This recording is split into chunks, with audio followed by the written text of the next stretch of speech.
You walked out of the conversation thinking, well, at least they agreed. But deep down, you already know the truth. You didn't get alignment. You got reluctant compliance. You got a head nod. You got a vague okay. And now, here you are, sitting alone, trying to convince yourself that the conversation worked. But here's the number one telltale sign that it didn't. You're still having the conversation, but only in your head. You're replaying what you said over and over and over again. You're replaying what they said over and over and over again. What you should have said, what they really meant by that. And here's the part that you won't admit out loud. You're comparing your own integrity to their behavior, and you're now making moral calculations. How can somebody say that they care about the team, but then they show up late? They cut corners. They stir up drama. Like, they blame others and they play the victim all the time.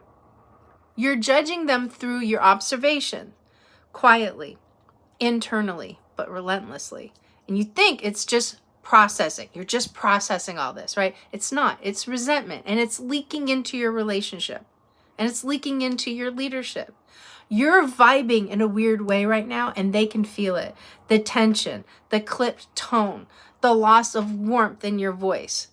You're not hiding it nearly as well as you think. So let's call it for what it is. You're trying to will their behavior into submission with frustration energy. Your frustration energy. When that doesn't work, you spiral into blame, telling yourself that they just don't get it. Or worse, they're doing it on purpose. Guess what?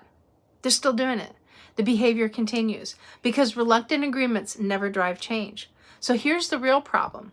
You thought the conversation was about expectations, but it was actually about power. And now you're the one feeling powerless because part of you hoped that saying the right thing would fix them.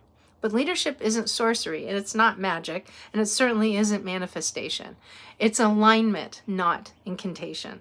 So ask yourself this question. If you're still mentally arguing with them days later, who's actually running the show? You can't lead someone secretly that you resent because every unspoken judgment becomes the next wall between the two of you. Yes, you need to observe them and address undesired behavior, but you have to develop yourself as a leader to get out of this rut that you're in. So start with learning how to say the right thing first. You're going to suck at it until you get good at it, period. And the only way to get good is through repetition. If you're serious about dealing with difficult people at work, stop trying to master every tactic all at once. Focus on getting good at one, the one that helps you cut through the drama the fastest. So here's what to do. Follow me here, like this video, and save it for later because you're going to want to come back to it. Then go to heybrenda.com and there's a free course that's waiting for you called Impact Scripts. There's no gimmicks. It's just real help that gives you real-time results fast and immediately, right? You'll learn my 3 phrases for difficult people at work and start building the trust, the clarity, and the confidence to lead through the mess. You have to have conversations with your team, and you can't get away from that.